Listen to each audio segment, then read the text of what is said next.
Did you know there's a way to go to the United States to watch the World Cup, spend 6 days there, and still get a big payout for it? No, right? I'm not talking about a raffle, a VIP box promotion, or a travel agency.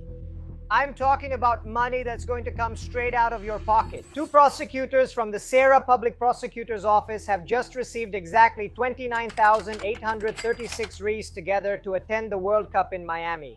They say they'll pay for the tickets and the flights out of their own pockets, but everything else, you're the one who's going to pay for it.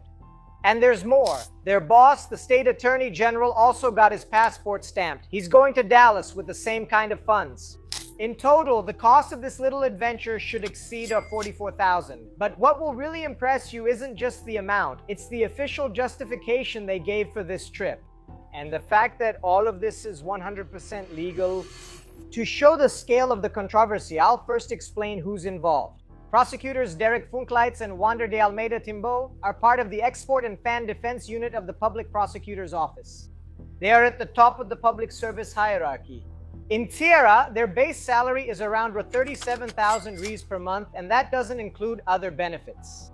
Despite having some of the country's highest public service salaries, the ordinance published on May 28 granted them a daily allowance of $4,585, almost $2,500, ARP 485, ARP 485, ARP 485.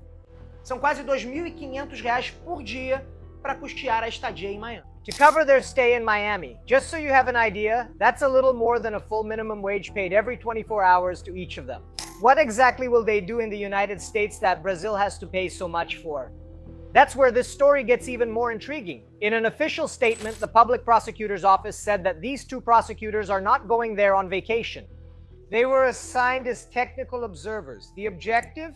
To monitor the security protocols of the 2026 World Cup so they can apply that knowledge to the 2027 Women's World Cup here in Brazil. Brazil hosted the 2014 World Cup and the 2016 Olympics. And the question that remains is, wasn't there a more economical way for our authorities to learn about managing major events than sending two prosecutors to the United States now?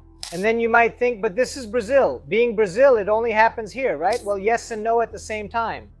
This kind of institutional tourism happens all over the world.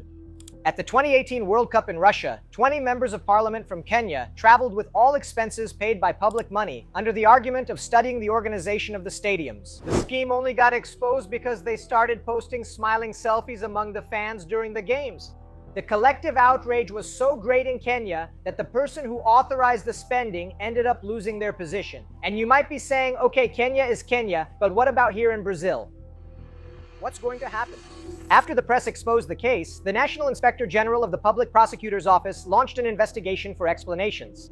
He wants to fully understand what this report will be like that the prosecutors will deliver after the trip to Miami and Dallas. But now I'm going to repeat the question. And here in Brazil, what's going to happen? Probably nothing. Since everything was done within the rules that the civil service itself creates for itself, the process will likely end up being shelved. Everything legalized, everything in your account. So the question that remains is, do you think the prosecutor's trip is justifiable? Is it really important for them to learn from the American example to apply it here in Brazil next year? Or is all this just another perk for the upper ranks of the civil service?